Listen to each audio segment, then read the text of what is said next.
Ciencia al Chile es un podcast en donde la ciencia y la realidad conviven para dejar de guiarnos por las apariencias y ver más allá. Queremos darle un toque picante a tu cerebro para estimular tu curiosidad, cambiar la percepción de que la ciencia es intimidante y mostrarte su delicioso lado útil, amigable y atractivo. Atrévete a explorar la ciencia con nosotros, a descubrir que estás hecho de polvo de estrellas. Porque lo único a lo que nos falta ponerle chile en México es a la ciencia. Bienvenidos a Ciencia al Chile.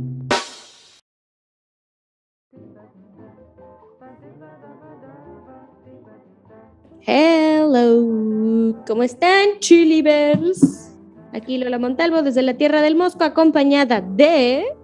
Isaac Vidal desde la Tierra del Infierno en la Tierra, es decir, Guadalajara está haciendo un calorón increíble. La Tierra del Infierno en la Tierra. Te bañaste. Me imaginé esta escena de fantasía en donde al final está así, sale un demonio, ¿no? Que sale. Ándale, el Chernobyl. Sí. Chale.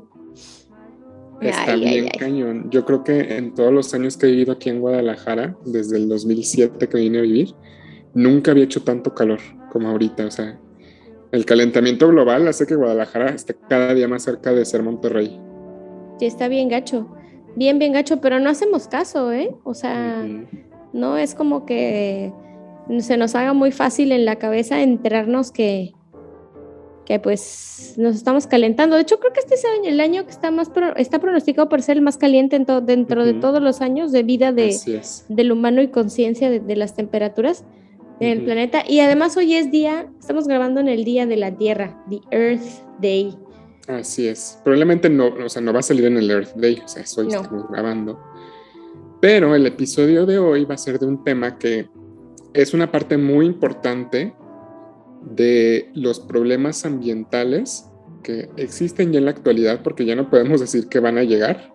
O sea, ya estamos viviendo esos problemas ambientales, pero más que a lo mejor la visión del problema, queremos dar una visión científica básica, no tanto del problema, porque el día de hoy vamos a platicar específicamente de... Es una molécula. A ver, vamos a jugar adivina quién. Sí, es una molécula. Es una molécula que... Y le ponen el, pero termina en A. Oye, todos los extranjeros que intentan hablar español, aprender español, ese es el verdadero reto. Hacer esas coordinaciones, ¿no? Porque si esta palabra es femenina en inglés, en español, ¿por qué se le ponen artículos masculinos? Es un misterio. Pues es un misterio. Lo que pasa es que es el y la. Y si le pones la, hace cacofonía con la vocal inicial. Por eso. Pues sí, ¿verdad? Sí, y eso también se aplica en el francés y en muchas lenguas romances. Inclusive en el alemán. En el alemán se le cambia el artículo. Por ejemplo, en lugar de die, le tienes que poner der porque hace cacofonía. O de plano se lo cambias a das, porque es der, die o das. O sea, cualquiera de los tres.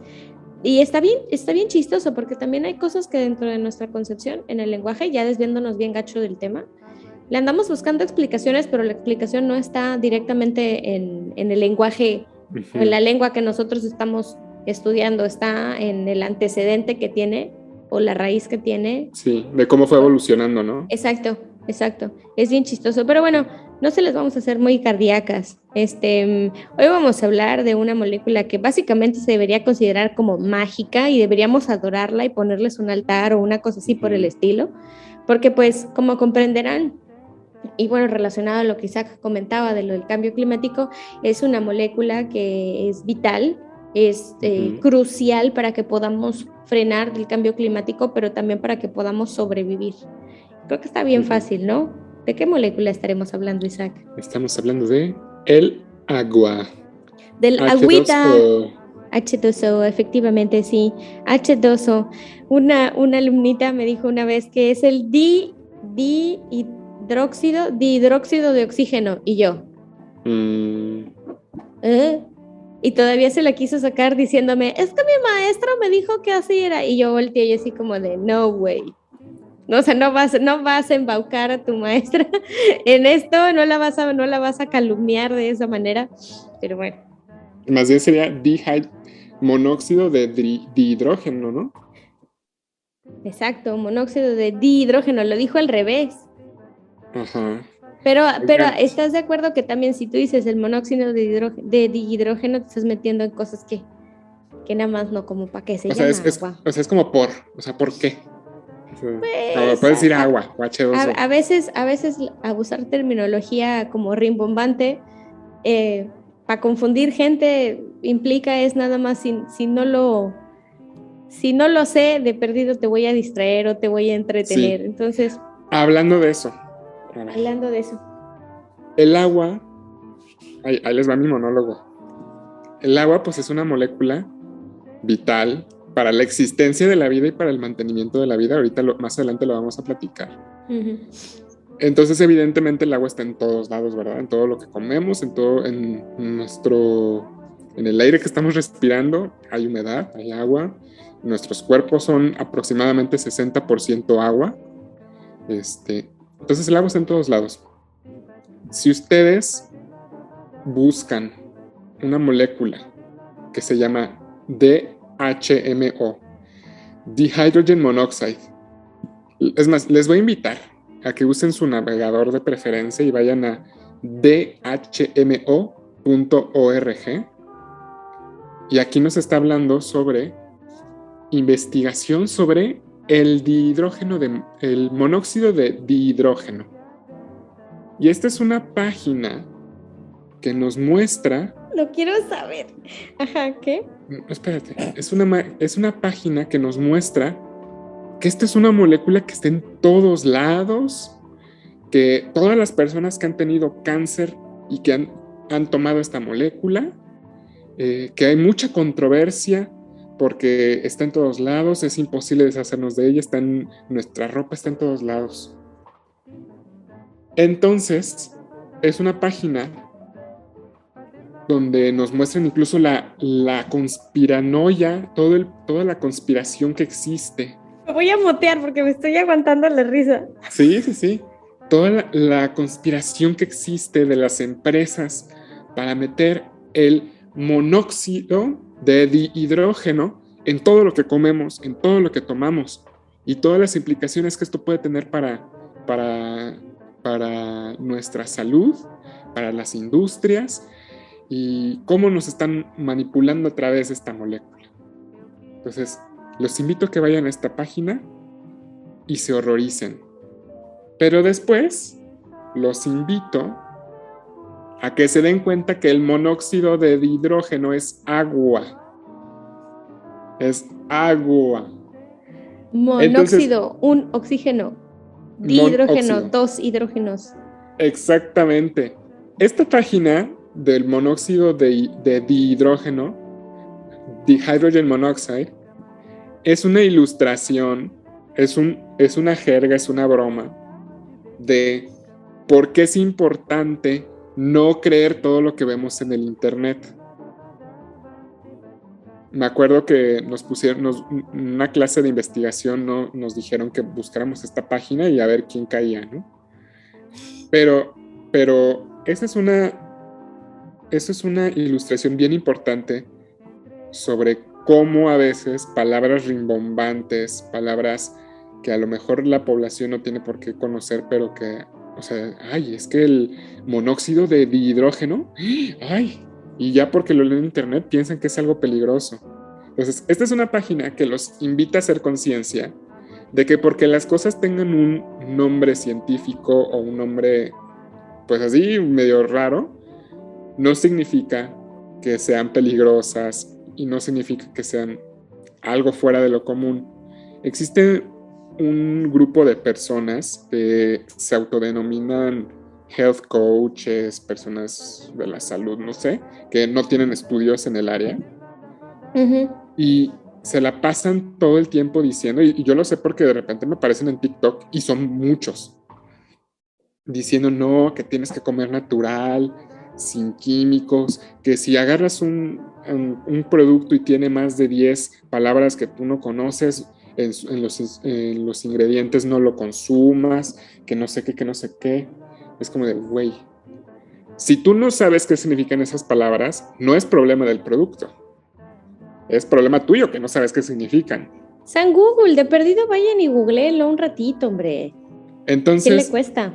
Sí, exactamente. Entonces, el monóxido de dihidrógeno, es decir, el agua, así como muchos productos, muchos químicos que encontramos, pues resulta que todo lo que comemos son químicos y tienen un nombre científico específico que tiene una razón de ser. En el caso del agua, nadie le dice al agua monóxido de dihidrógeno, o sea, nadie, pero realmente así debería de ser el nombre científico de esta molécula porque nos dice que está conformada. Un monóxido, un oxígeno de dihidrógeno, 2 hidrógenos, y ya, se acabó, o sea, simplemente porque tenga un nombre, digamos, extraño, no significa que es peligroso. Sí, exacto. Entonces, y también ahí entra un poquito la parte de investigar para qué sirven las cosas y buscar, y justo te iba a preguntar, bueno, ¿y esta página quién la publicó? ¿De dónde la sacaron? ¿Quién la está patrocinando? Todo eso. Y que ya que explicas que es una broma y todo este asunto, pues sí te quedas pensando, ¿no? ¿A quién le estás creyendo? ¿A quién le estás entregando? Sí. ¿A quién le estás depositando tu confianza? Lo que comentas de los health coaches, también luego los entrenadores del gimnasio que no han siquiera estudiado tantita nutrición ni nada, ya te andan diciendo que tienes que consumir. Digamos de metabolismo bioquímica, ¿verdad? Quemadores y porquería y media, y luego al rato ahí andan todos jodidos del corazón y con los músculos atrofiados. Y el hígado, bueno, ¿para qué te cuento, no? Pero a final de cuentas, saber de temas tan básicos como el agua es esencial. O sea, eso es algo que sí todo el mundo sí tendría que saberlo. Todo el mundo sí tendríamos que estar enterados de qué onda con el agua, por todo lo que comentabas, que está en un porcentaje de más del 50% en nuestro cuerpo, que está en todos los alimentos que consumimos. Y también, ¿saben qué? Porque ahí es donde surgió la vida. O sea, hasta ahorita, toda la evidencia que existe es que la vida surgió en el agua, y gracias al movimiento del agua, al movimiento de los 2 hidrógenos asociados al oxígeno, a ese movimiento se pueden asociar otras más moléculas y producen interacciones de otras moléculas más, de otros elementos, ¿no? Y entonces se empiezan a generar todas estas biomoléculas, carbohidratos, que son los azúcares, proteínas que son más complejas, empezando también por las moléculas de grasita que se forman, las micelas, como cuando te estás comiendo un caldo de pollo y se hacen las bolitas de grasa, esas son micelas, son grasita, ¿no? Son gotículas de grasa. Son gotículas de grasa, exacto. Y pues eso es lo que constituye, a final de cuentas, la membrana de nuestras células. O sea, si ya te vas a algo todavía más complejo, ¿no? Y pues entender estas particularidades del agua, aunque no se memoricen que el agua tiene un ángulo de 104.474 grados entre un hidrógeno y otro, y que esa distribución es la que lo hace tan magnífico, porque hace como un triángulo con 2 patitas, ¿no? Entonces es que fíjate que el agua sí es una molécula pues bien sencilla, pero es bien única, o sea, tiene estas características que para empezar, el oxígeno es un elemento que es muy electronegativo. ¿O sea, hace? Hace que le gusta robar electrones. O sea, el oxígeno tiene una carga tirándole, o sea, quiere robar electrones, básicamente. Y por otro lado, el hidrógeno, pues, puede cederlos. Y es el comodín. O sea, el comodín.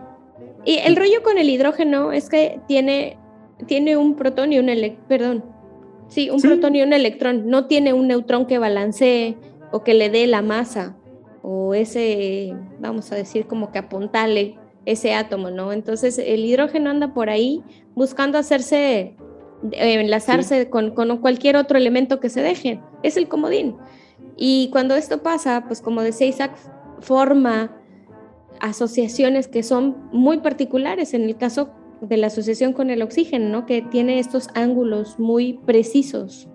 Y entonces esto da pie a muchas otras cosas, como por ejemplo que esta misma propiedad del hidrógeno de caber en todos lados se la confiera a la molécula del agua.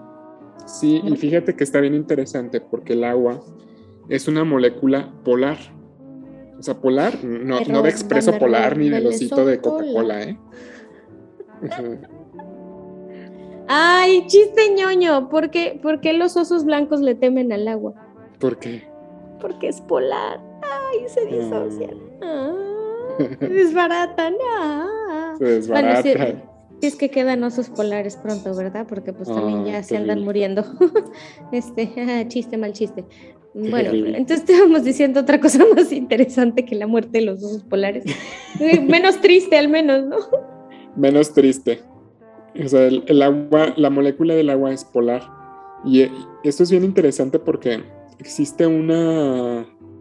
¿Cómo decirlo? Existe como una ley universal, como una tendencia del universo, de las moléculas, de los elementos, que es que todas quieren llegar a un estado de estabilidad. Y yo creo que también nos aplica a los humanos. Ay, sí, Maniwí, ya la estabilidad es algo deseado. Así es todo lo que queremos y lo que buscamos, ¿no?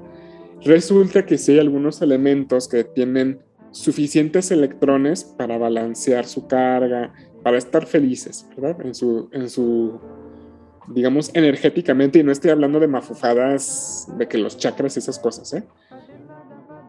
Hay algunos elementos que se les conocen como gases nobles, que sí están balanceados, que sí tienen completos esos octetos de electrones en sus capas de energía y pues están agustérrimo en la vida. Esos no necesitan a nadie, por eso son nobles. Es como de, yo no me mezclo con nadie. Esos son los que dicen, yo no busco mi media naranja porque yo soy una naranja completa y soporten. Pero el resto de los elementos en general, pues sí están incompletos en sus niveles de energía, en sus electrones de valencia, es decir, los electrones que tienen en sus capas más elevadas energéticamente hablando. Y algunos elementos les sobran electrones y a algunos otros elementos les faltan electrones. Entonces, ¿qué pasa cuando hay un roto con un descosido? Y cuando hay uno que le sobra y uno que le falta, pues se unen y hacen moléculas bien interesantes. Y este es el caso del agua. Al oxígeno le faltan 2 electrones. ¿Y esos electrones dónde los saca? Pues de 2 hidrógenos. Exactamente. Y lo chistoso de todo esto, que la donación de electrones, es que el enlace es bastante fuerte. O sea, el enlace que existe, ese intercambio que hay o donación que hay, son como tan compenetrado en las shells, se llaman capas. Las capas de donde están los electrones distribuidos suborbitales se compenetran tanto de un elemento y de otro, que se puede decir que son como el gato de Schrödinger, ¿no? O sea, está vivo y está muerto al mismo tiempo. Se fusionan. Exacto, entonces son al mismo tiempo del hidrógeno, esos electrones, y son al mismo tiempo del oxígeno. Entonces, romper esos enlaces está bien difícil, tienen mucha energía. Entonces, una molécula, a ver, aquí tampoco estamos diciendo que la energía del agua es lo que regula, o sea, no así metafísico, no, o sea, muy por el contrario, es muy físico, es muy tangible la cantidad de calor, o sea, de energía térmica que se requiere para poder hacer vibrar tan fuerte los 2 átomos para que el enlace de esa molécula se reviente y cada electrón se vaya para su tal cual, ¿no? Para su elemento correspondiente. Entonces, es bien curioso, Isaac, que la manera en la que está distribuido todo este asunto y la manera en la que, a final de cuentas, nosotros vemos el agua es muy simple. Nunca nos ponemos a preguntarnos las implicaciones de estos detalles tan chiquitos. ¿Y por qué lo harías? ¿Por qué te lo preguntarías, no? Pues bueno, empezando porque pues ya hemos tenido varios programas aquí en donde decimos que el tamaño sí importa, ¿no? Y a medida que te vas moviendo dentro de la escala, cuando tienes muchas moléculas de agua juntas, pues formas un vaso de agua, un cuerpo, un manto, un mar, un océano. Y no sé si han visto, pero ahorita hay un problema bien grave porque la corriente del Golfo está cambiando de temperatura. Y la corriente del Golfo básicamente es el distribuidor de calor del planeta entero. Ujú, Pero ujú. ¿por qué decimos que el agua o una corriente marítima, oceánica, perdón, es un distribuidor de calor, si estamos hablando agua y calor? Pues precisamente por eso, porque el agua, dentro de sus enlaces, dentro del oxígeno y los dos hidrógenos que tiene, que lo conforman, puede almacenar una gran cantidad de calor, que no es otra cosa que energía térmica, ¿ok? O sea, Ujú. puede vibrar muy fuerte, no es como cuando pones a hervir agua y que empieza así a hacer Ujú. que es como muy imperceptible, pero empiezas a ver cómo se forman las burbujitas e incluso empiezas a ver cómo el agua en la Empieza a mover. superficie se empieza a mover y cambia de textura, se ve inclusive hasta un poquito más Sí, oye, densa. incluso también interesantemente se hicieron una vez un estudio donde a las personas les ponían un ruido de agua siendo servida en un vaso de metal. Uh-huh. Y nos dimos cuenta, y yo también los escuché y vi los videos, o sea, no tiene vista el video, es el puro ruido, el puro audio, Uh-huh. y suena diferente cuando el agua está caliente y cuando está fría, cuando la sirves. Y como que intuitivamente lo podemos identificar. Y esto es porque, pues así como nos dice Lola, o sea, al final de cuentas el calor simplemente son moléculas que están vibrando y se están moviendo más rápido. Y eso es lo que nuestro cuerpo interpreta como calor.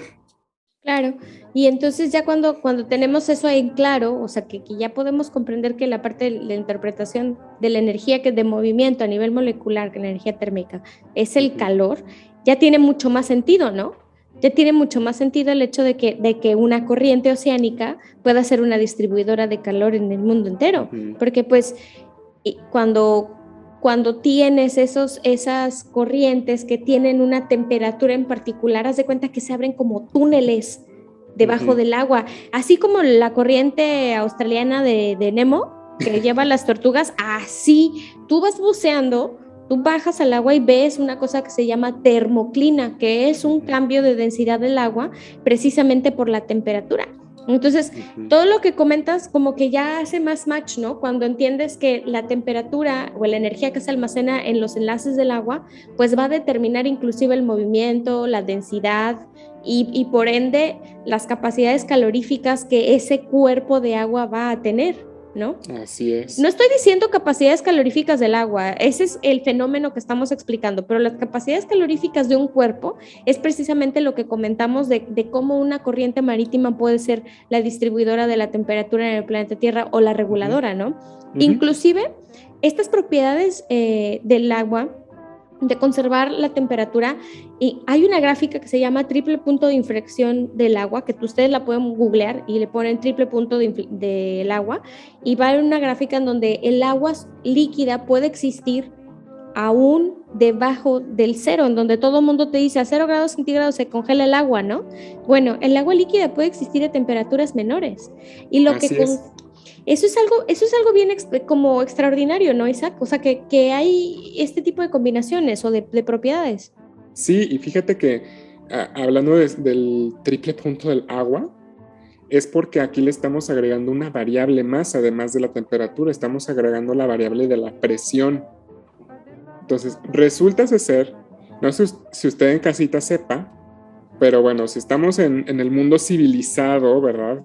Saludos a Estados Unidos, pero los que estamos en el mundo civilizado utilizamos los grados Celsius para medir la temperatura, esa escala. Los de Fahrenheit, qué oso, neta. Pero bueno, los grados Celsius, se supone que esta escala se planteó para que el 0, en 0 Celsius, sea el punto en donde se congela el agua. Y el 100, la temperatura en la que hierve el agua. Y esto, pues por lo general, pues es real. Pero esto resulta que se hizo a cierta altitud. Es decir, o sea, bajo ciertas condiciones ambientales. Bajo ciertas condiciones ambientales, porque el agua no hierve ni se congela a la misma temperatura si estás a nivel del mar, a que si estás en la Ciudad de México, que está bastante elevada, a que si estás en el pico del Himalaya. Y es porque la presión que ejerce la atmósfera sobre el agua, pues también es importante, y es lo que podemos ver en este punto de del punto trifásico del agua, ¿verdad? O sea, básicamente hay un punto en donde el agua puede ser líquida, o sea, puede ser agua, puede ser sólida, puede ser hielo, o puede ser gaseosa, o sea, vapor de agua, en la misma temperatura.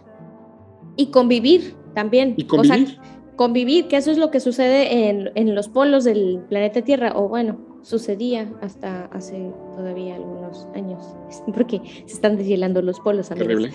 Entonces, lo que sucedía ahí es que había una capa enorme, gruesísima, de hielo, y por abajo los organismos vivían, nadaban focas, luego los osos polares por ahí se metían y luego andaban haciendo hoyos o ahogándose porque no se podían salir de ahí.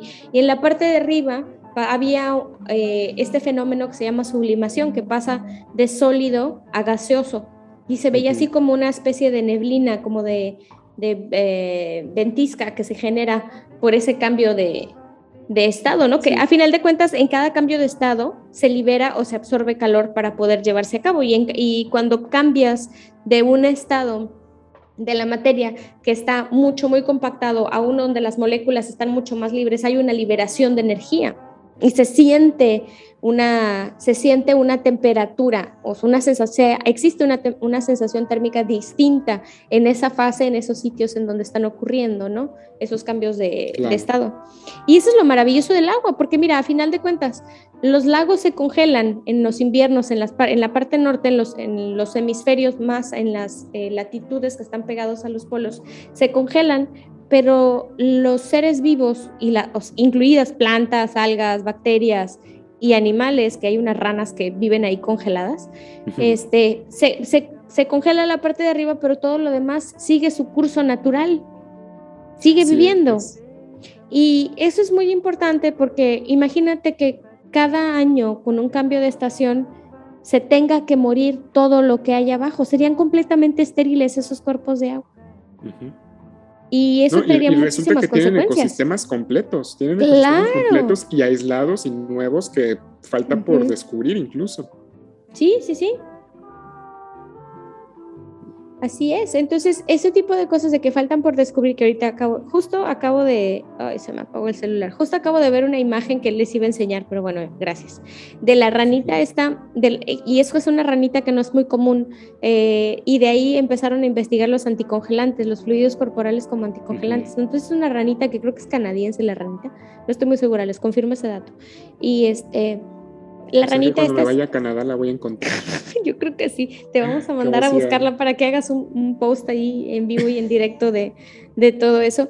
Y fíjate que esta ranita llega el invierno, se congela y bien quitada de la pena, se descongela el agua, y como si nada, o sea, que ay, güey, ya desperté de mi sueño. Entonces, el agua que está dentro de esa ranita también ayuda a que las sustancias que tiene, la grasita que tiene dentro, ayuda a que no forme cristales esa agua que mantiene su cuerpo, ¿no? Entonces no se deseca, como cuando pasa con la comida que congelas, ves que congelada ahí un rato muy bien, ¿no? Y luego le empiezan a salir estos cristales horrorosos y luego ya te sabe feíta. Bueno, pues es que ya el agua ya hizo cristales que cortaron la estructura y ya hay una pérdida, hay un derrame celular ahí que ya pues... Y fíjate que hablando, ahora sí que regresando a nuestra área de expertise, ¿verdad, Lola? Pues nosotros usamos unas técnicas para hacer cultivo celular. Y una de las cosas más importantes de cultivo celular es poder guardar tus células a largo tiempo, o sea, para largo plazo. Y pues, ¿cómo las guardas? Congelándolas. Pero ¿cómo le haces para congelar una célula y luego descongelarla sin que esto se muera? Sí, exacto. Pues le agregamos ciertos químicos, en nuestro caso utilizamos uno que se llama DMCO, que lo que hace es que precisamente evita que el agua forme esos cristales que se vuelven como lanzas, se vuelven como agujas, como vidrios que revientan a la célula desde adentro. Y utilizamos también un instrumento bien padribrix que se llama Mr. Frosty. Y el Mr. Frosty es básicamente el topper más caro que existe en este mundo. O sea, y es que es como un topercillo que tiene tapa de rosca y una canastilla dentro donde tú le metes tus tubos con células preparados con el dimetilsulfóxido que estaba diciendo Isaac, ¿no? Entonces ya pones ahí las celulitas con esta cosa y abajo tiene, en ese recipiente en el que flota la canastilla o se ve suspendida la canastilla, le pones un líquido que tú ya sepas la curva de congelación. Entonces ese líquido va amortiguando el congelamiento, lo hace paulatino y puede ser alcohol isopropílico, acetona, hace un montón, hay varias curvas de este tipo de cosas, ¿no? Como unas 4 o 5 más o menos. El más que yo nada más es el alcohol 2. isopropílico, ¿no? Es el más barato además y el menos contaminante, porque la acetona sí está súper cañona, todo lo que contamina. Y bueno, con todo esto lo que queremos volver a recalcar es cómo saber estos pequeños detalles, ¿no? Fíjense que cómo saber estos pequeños detalles nos ayudan a desarrollar este tipo de técnicas. Fíjense que cuando describieron la congelación de las células, lo primero que notaban eran estos cristales de agua. Pero ¿sabían ustedes que el agua forma diferentes tipos de cristales? O sea, dependiendo de el ángulo ese que les mencioné de 104 grados entre hidrógeno y hidrógeno se puede modificar porque el agua tiene esta propiedad elástica, pues esa molécula es elástica, se hace así y tiene movimientos de torsión, de pin y roll, entonces se mueve, no es algo fijo, ¿no? Sí, está vibrando todo el tiempo además. Exactamente, entonces como está vibrando, porque esa es energía, cuando se va congelando, pues empieza a ser menos, ¿no? Y esa en donde se queden, básicamente es donde los agarra la foto, es como se va a formar el cristalito, y esos son los cristales peligrosos, los cristales en forma de aguja, y hay otros montones tipos de cristales, por ejemplo, tú lo puedes ver eso muy claro en los copos de nieve, los ángulos que agarran. Y basta con que solamente se dé un cristal que agarre un que se llaman cristales semillas, como lo veíamos bien al principio del podcast en la temporada 1 con la doctora Billy Mellis, la doctora Raga, que nos hablaba de cómo se formaban las nubes, ¿no? Que se llama, las nubes son baterías flotantes. Entonces esto mismo pasa, es una semilla de cristal, es decir, una molécula de agua que agarró una configuración de ángulo o una configuración angular y que ahí se le paró el movimiento y de ahí se agarran todas, exacto, de ahí se agarran todas, así como chisme, ¿no? Es como de, se paró en tal ángulo, todo el mundo se para en el mismo ángulo. Sí, igualito. Sí, y está bien interesante porque hablando específicamente de la formación de los copos de nieve, pues existe este dicho que es muy cierto, que dice que no hay dos copos de nieve iguales. Y es muy interesante porque una vez vi un video de YouTube sobre un científico que básicamente se dedica a diseñar copos de nieve. O sea, tiene un método en donde él puede controlar los cambios de la temperatura, la presión, la cantidad de agua para poder ir controlando la forma que quiere que tenga un copo de nieve. Entonces, que si quiere que sea ese hexágono, como estrella de 6 picos, que si quiere que le salgan como más arbolitos, o si quiere que más bien se alargue como si fuera un bastón, etcétera. Qué loco, ¿no? Está bien chido, ¿no? ¿Y para qué sirve? ¿Para qué lo usa? Pues nomás porque quiere y porque puede, básicamente. No, sí debe tener una aplicación. No es porque... Pero es que la manera en la que caen los copos de nieve, la manera en la que caen, van formando esas capas de hielo. Y entonces hay nieve que hace capas, y hay otra nieve que está como más fluffy, y hay otra que es así súper compacta, y es por la misma constitución. O sea, bueno, no sé para qué lo aplique él, ¿verdad? Pero... Mira, él no le da una aplicación específica, ahora sí que él lo hace por el placer de la ciencia. Pero, porque tiene lana, güey. Que nos pase tantita. Básicamente porque nos dice soporten pobres. Pero la verdad es que de los experimentos que él ha hecho, pues se han descubierto muchas cosas importantes sobre las características del agua y sobre las características del hielo. Y esta investigación básica es como ese granito de arena que va a permitir que se vaya propagando la información y la investigación. El caso perfecto es lo que estábamos mencionando hace un ratito, que nosotros congelamos células para almacenarlas. Y esto es bien interesante, eso de congelar las células, porque no sé si ustedes se acuerdan, pero hubo un momento en la ciencia ficción, hace algunos años, donde estaba muy de moda eso de la criopreservación. De gente entera, ¿no? De gente entera, que congelaban a una persona y luego la descongelaban 100 años después o algo así. Bueno, pues es que sí existe la criopreservación. Apunta, tengo que hacer una referencia ahí. Es como cuando Sylvester Stallone en esta película que creo que se llama El Juez o una cosa así, lo congelan y sale así como todo glorioso y todo una ya sé cuál película es. Oh, goodness, güey, vamos Saludos.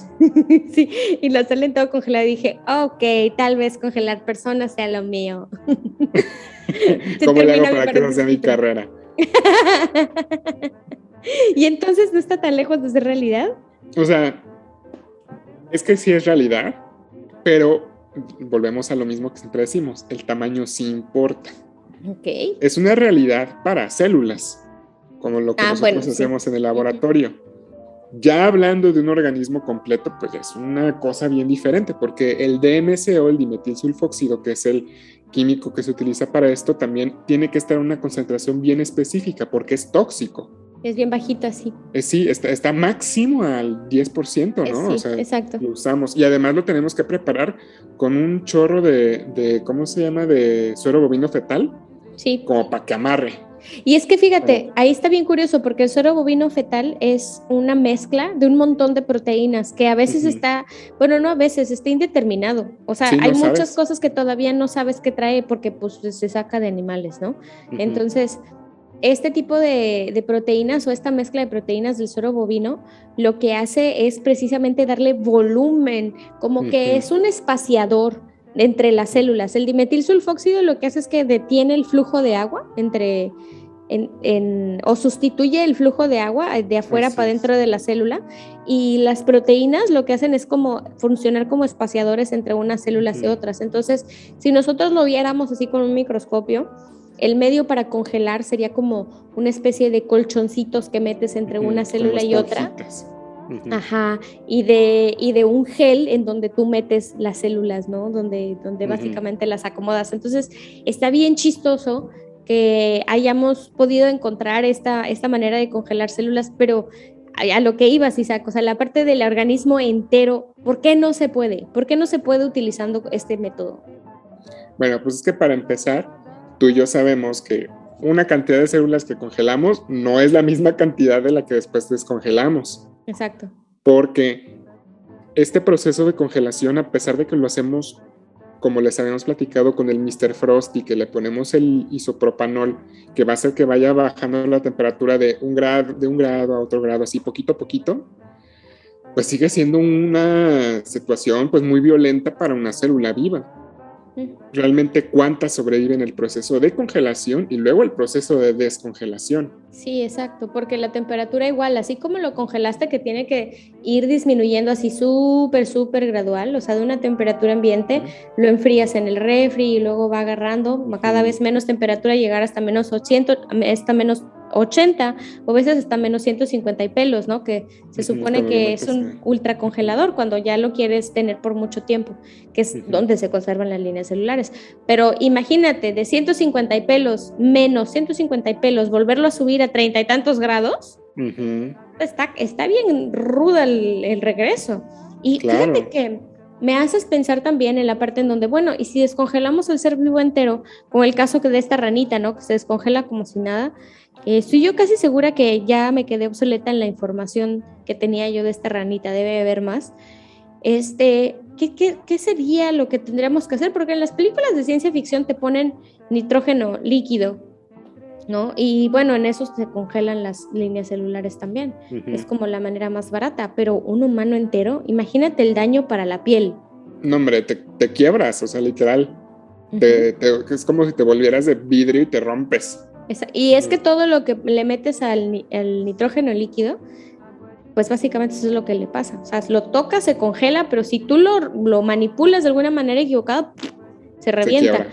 Y hay también, hablando de todas estas técnicas novedosas, hay una cosa que se llama, es como un intento de liposucción, pero te jalan la panza y te la enfrían bien cañón.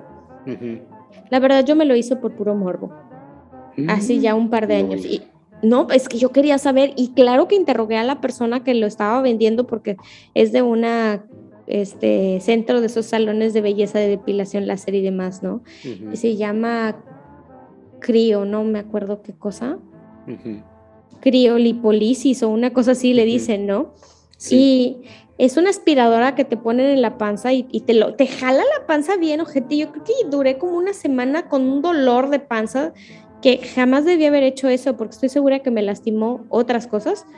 Y según esto te congelaba. Yo le decía, sí, pero ¿cómo aplicas el frío para que no lastime la piel? Porque si vas a lastimar la piel, júralo que vas a tener una demanda al día siguiente. No, es que te ponemos un gel que amortigua, que no sé. Yo por el puro morbo, de verdad, creo que no me sirvió para absolutamente nada.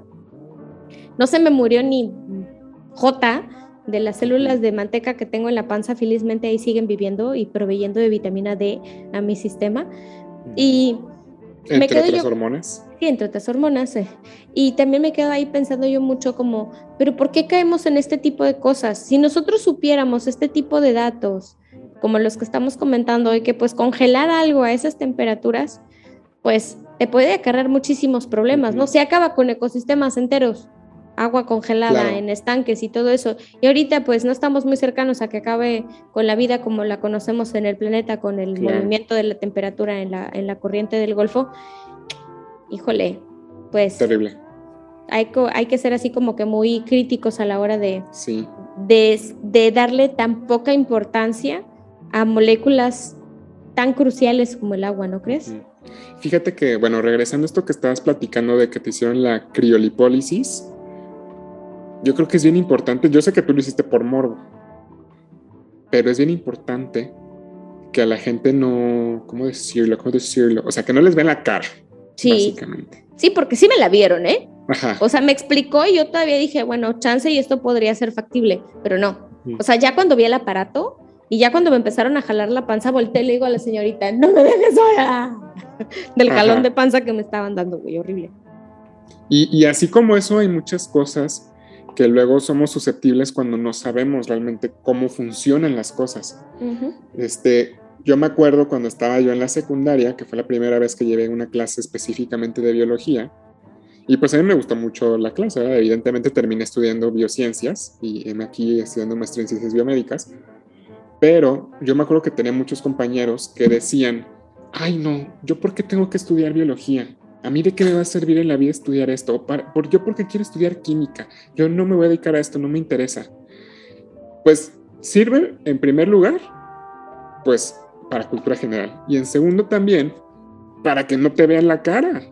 Claro. Para que no te vean la cara cuando te quieran vender productos milagro, que si tuvieras un poquito de formación básica en ciencias, te darías cuenta que te están viendo la cara. Y aquí voy a hablar específicamente de la homeopatía.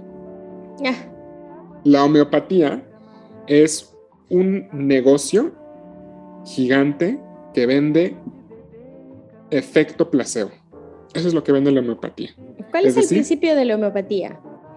La homeopatía tiene sus raíces hace cientos de años, no sé ni cuándo empezó, pero tenía una idea que si tú diluyes en agua cualquier molécula y la diluyes, y la diluyes, y la diluyes, y la diluyes, y la diluyes, y la diluyes, y así, N veces, mágicamente, de alguna forma, el agua va a tener recuerdos, va a tener memoria, va a tener información sobre esa molécula. Y esa molécula te va a poder, y esa solución hiperdiluida te va a poder servir como un tratamiento. Exacto. Es como, ¿what? ¿En qué siglo estamos para que sigan existiendo personas que aplican homeopatía? No, ¿en qué siglo estamos? En países tan avanzados del primer mundo como Alemania. Exactamente. Hay farmacias homeópatas en cada esquina. Es increíble, increíble. Y es algo bien grave y bien triste, porque también nos habla sobre una parte que le falla a la medicina basada en evidencia, que es ver al paciente como un todo. Tú cuando vas a una consulta homeopática, porque yo cuando era niño mis papás me llevaban, y hoy créanme que se los reprocho, pero o sea, en buen plan. Sí, o sea. Vamos a decir que fue tu criolipólisis. Ándale. Yo cuando era niño sí me llegaron a llevar muchas veces a consultas homeopáticas y el chamaquito ahí muriéndose con una infección y llevándome al homeópata, Dios mío. pero bueno, resulta que los homeópatas, parte de su formación, vamos a ponerlo entre comillas, es ver al paciente de forma integral, hablar sobre la alimentación, sobre el estrés, sobre otros factores que sí son importantes y que sí tienen un punto, un peso y una cabida dentro de la medicina basada en evidencia. Claro, por supuesto. Y son esos factores que se modifican, esos son los que pueden tener un efecto benéfico para la salud. No que te den gotitas de quién sabe qué químico que diluyeron 1,000,000 de veces y piensas que eso te está dando. O sea, lo que te están vendiendo es un efecto placebo. Un efecto placebo es cuando a ti te dan algo que no tiene una actividad biológica real y por el poder de tu mente y por el poder que tiene el eje neuropsicoendocrino en tu cuerpo, hay un efecto. A pesar de que la molécula que te están dando no tiene una actividad real. No, pues es que a final de cuentas el agua no tiene memoria. No tiene memoria. O sea, y cuando te pones a pensar, a ver, el agua, regresando al agua, pues es una molécula con un hidrógeno, con un oxígeno y 2 hidrógenos. ¿Memoria de qué? ¿Memoria de dónde? ¿Para dónde? O sea, no tiene ni sentido. Exacto. Entonces, estos homeópatas, cuando hay un beneficio, es porque tú te lo estás creyendo, porque tú estás teniendo un efecto placebo. Y ahora mi duda es, más bien mi pregunta para el público es, ¿a ti te parece ético que te vendan un efecto placebo? Que te engañen y te cobren porque te están engañando. Y pon tú que a lo mejor puede haber una mejoría, porque el efecto placebo es aventar los dados al aire, ¿eh? Sí, claro. Como puede haber, puede no haber. Exacto. Y además te cobran, y no cobran barato, o sea, cobran consulta como si fueran especialistas. Bueno, también, Isaac, ahí también hay que reconocer que hay mucha población que le gusta que le vendan mentiras. Claro. Y que le gusta hacerse tonta. Entonces, híjole, ahí sí, discúlpenme si pisé algo que les dolió o lo que sea, pero bueno, creo que el bottom line de toda esta plática es que hay que conocer lo básico y no desdeñar, no hacer a un lado, no hacer menos los detalles chiquitos, empezando como por la molécula del agua, que no podemos dejar de lado. Definitivamente no confiar en este tipo de soluciones que te ofrecen, porque pues no estás, si conocemos lo básico del agua, vamos a entender que todo ese fundamento es inválido, ¿no? Así es. Y hablando un poquito de la parte medioambiental, pues también reconocer que no porque el agua esté por todos lados y que ocupe 3/4 partes de nuestro planeta, eso quiere decir que nos la podamos beber, que nos la podamos acabar, que la podamos contaminar, que le podamos cambiar la temperatura. Eso es un error. Es una falacia, o sea, sí, con lo que ahora ya sabes al respecto de la capacidad térmica que tiene el agua, no reaccionas para poder entender que tener el aire acondicionado prendido todo el día, aunque no lo necesites, que andar en coche por todos lados, que dejar que se tire el agua, de lavar la banqueta con el agua, también de consumir productos de compañías que afectan los recursos hídricos de un país. No voy a decir nombres ni marcas, pero ya te los imaginarás, son productos enormes que venden aguas negras también y leches en cajitas y todo este tipo de cosas.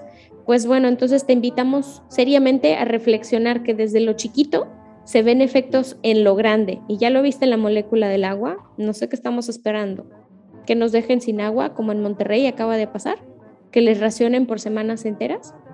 Eso es lo que va a empezar a suceder y al rato no va a haber. Entonces, bueno, Isaac, ¿algo más que quieras agregar al respecto del agua? Tomen agua. Tomen agua. Eso es muy importante, sí, tomen agua, de verdad.